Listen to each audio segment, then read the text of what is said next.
¿Qué debemos saber sobre la compra y venta de inmuebles? ¿Cuál es el primer paso? ¿A dónde debemos ir?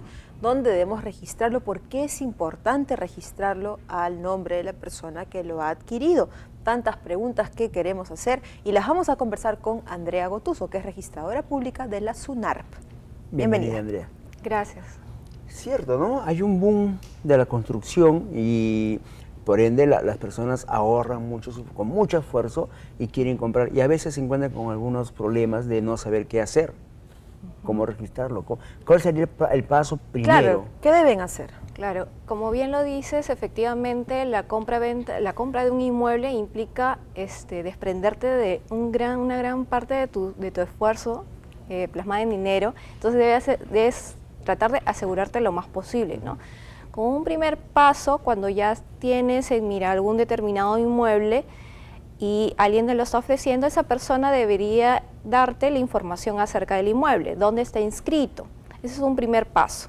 Si esta persona no te indica un número de partida donde está inscrito el inmueble, puedes hacer una búsqueda a nombre de esta persona en los registros públicos. El número de partida es un numeral, ¿no es con el que cierto? se identifica el predio en registros públicos, ¿no? Como, digamos, en castellano, que es como la libreta electoral del predio. Exacto, ¿no? ¿Es lo que mismo. se llama DNI. partida registral? Es la partida registral. Eso tiene un número, entonces con esa información yo puedo ir a registros y pedir algún tipo de publicidad, ¿no? Copias simples, copias literales o certificados compendiosos, ¿no? Lo primero, digamos, es asegurarme que el inmueble pertenece a la persona que lo está vendiendo. Exacto. Para no ser timados, porque hay mucha gente que vende inmuebles que no son de su propiedad, ¿no? Exacto. Excelente. Tengo que asegurarme que es la misma persona. Por ejemplo, si está casada, que también vaya a intervenir la esposa, Por que son supuesto. muchos problemas también se ven derivan por de esto, ello, ¿no? ¿no? También si esta persona actúa en representación de otra, ya sea de otra persona natural o de repente es la representante de una sociedad, de otra persona jurídica. Entonces, esa representación también tengo que verificarla en el registro. A verificar en el registro si esta persona efectivamente es un apoderado con facultades inscritas. Entonces puedo pedir al registro un certificado de vigencia de poder para asegurarme de que esta persona efectivamente tenga facultades para disponer de los bienes del verdadero propietario, ¿no? Perfecto. Te invito a ver un video, justamente Daniel nos trae con la opinión de la gente sobre la compra y venta de inmuebles. Vamos, Daniel.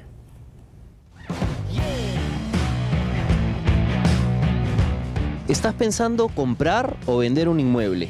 ¿Sabes dónde se puede registrar o inscribir este contrato de compraventa? Vamos a preguntar.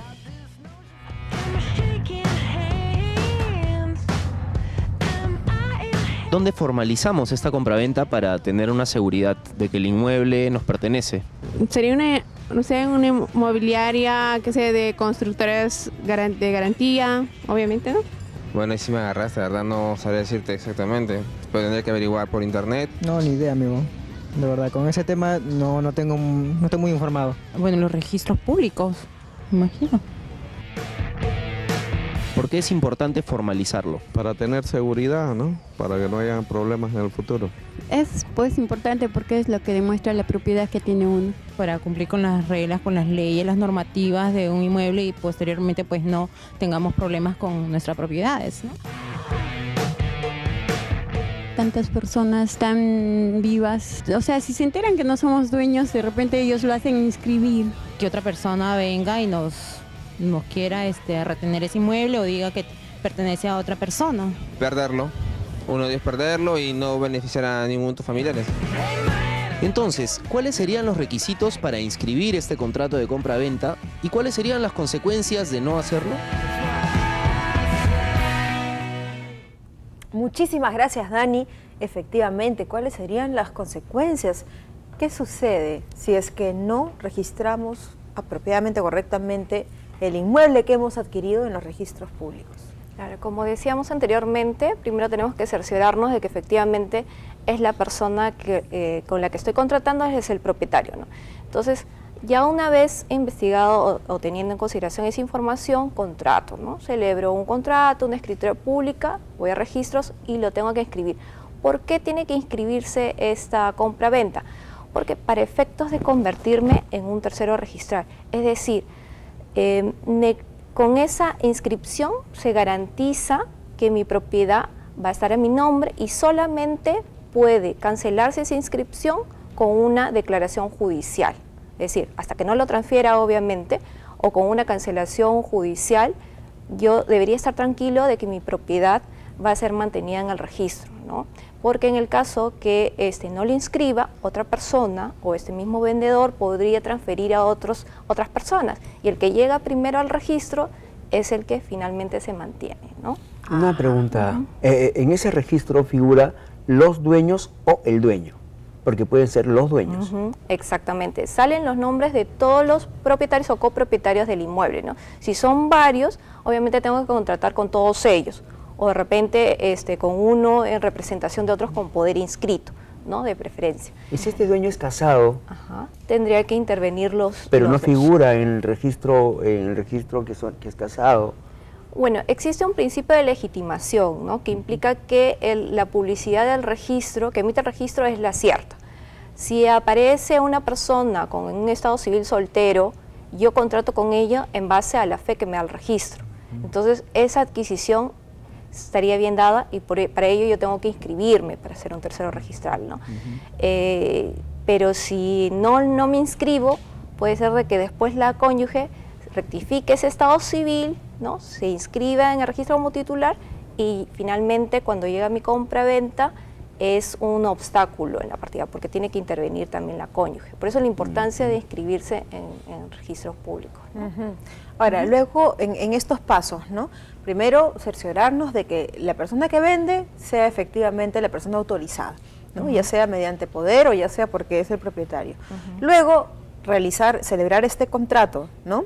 Este contrato es primero frente a un notario y luego lo que se eleva a registros públicos, porque esa es la terminología. Claro, normalmente lo que se hace es un contrato, que es una minuta, que es autorizada por un abogado. O sea, un abogado de las partes va a confeccionar un contrato, van a suscribirlo a las partes y eso lo llevan al notario. El notario lo va a formalizar en una escritura pública, ¿ok? En donde van a comparecer las partes. Y esa escritura pública va a ser trasladada al registro público mediante un parte notarial. Ahora, de acuerdo a las disposiciones actuales, a la normativa actual, implica que ese parte notarial tendría que ser presentado directamente por el notario o por los dependientes acreditados de la notaría. Es decir, no podría hacerlo cualquiera. ¿Por qué se adoptó esa medida que se llama presentación cautiva?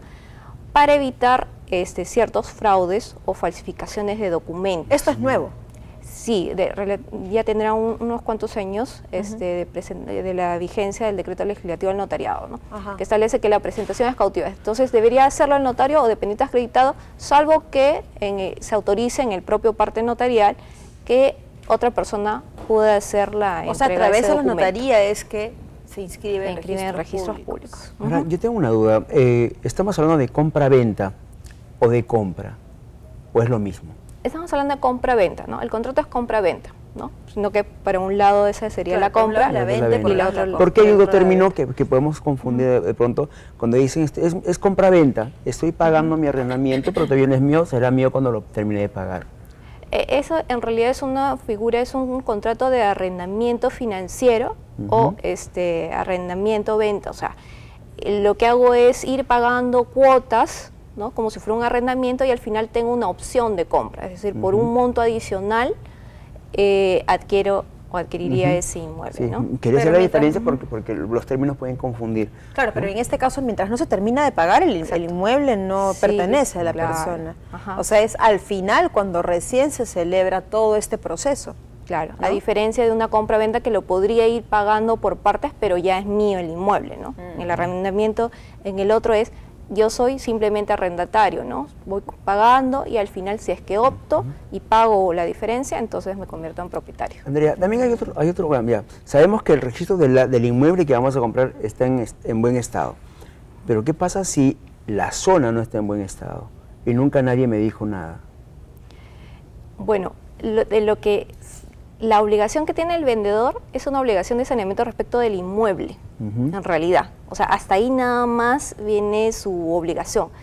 Digamos, de las zonas aledañas ya no podría hacerse responsable, ¿no? Es algo que el comprador tiene obligación de cerciorarse, ¿no? Visitar el inmueble, ver si los propietarios están en posesión, ve los alrededores y me brinda la seguridad que yo busco, ¿no? Te pongo el ejemplo. Un amigo compró un departamento en una zona donde con el paso del tiempo se ha ido madurando un proyecto que ya venía hace mucho tiempo y de pronto eso va a ser lo que continúa el trébol, lo que continúa una parte del circuito vial. Entonces, pero afecta a su departamento, afecta a su espacio donde va a vivir.